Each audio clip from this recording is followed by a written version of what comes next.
തിരുവനന്തപുരത്ത് ഭിക്ഷ തേടിയെത്തിയ വയോധികയെ ആക്രമിക്കാൻ ശ്രമിച്ച പോലീസുകാരൻ ഉൾപ്പെടെയുള്ള 2 പ്രതികളെയും കോടതി റിമാൻഡ് ചെയ്തു. വട്ടിയൂർക്കാവ് സ്റ്റേഷനിലെ പോലീസുകാരനായ ലാലു, സുഹൃത്ത് സജിൻ എന്നിവരെയാണ് റിമാൻഡ് ചെയ്തത്. അതേസമയം പോലീസുകാരനായ ലാലുവിനെ സർവീസിൽ നിന്ന് സസ്പെൻഡ് ചെയ്തു. ഞായറാഴ്ച രാവിലെയാണ് പൂവച്ചലിലെ സജിന്റെ വീട്ടിൽ ഭിക്ഷ തേടി വയോധിക എത്തിയത്. 20 രൂപ നൽകാമെന്ന് പറഞ്ഞ സജിനും സുഹൃത്തും പോലീസുകാരനുമായ ലാലുവും ചേർന്ന വീട്ടിനുള്ളിലേക്ക് എത്തിച്ച് ആക്രമിക്കാൻ ശ്രമിക്കുകയായിരുന്നു.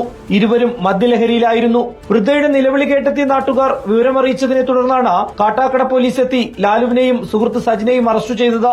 കാട്ടാക്കട കോടതിയിൽ ഹാജരാക്കിയ പ്രതികൾക്ക് ഇടക്കാല ജാമ്യം അനുവദിച്ചെങ്കിലും കേസ് വീണ്ടും പരിഗണിക്കവേ ഇന്ന് 14 ദിവസത്തേക്ക് റിമാൻഡ് ചെയ്തു. അതേസമയം ആക്രമണത്തിനിരയായ വയോധിക കോടതിയിൽ നേരിട്ട് ലാലുവിനും സജിത്തിനും അനുകൂലമായ മൊഴി നൽകി. പ്രതികളുടെ സ്വാധീനത്തിൽ വൃദ്ധ മൊഴി തിരുത്തിയെന്നാണ് വിവരം.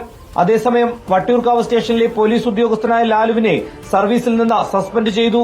റിപ്പോർട്ടർ, തിരുവനന്തപുരം.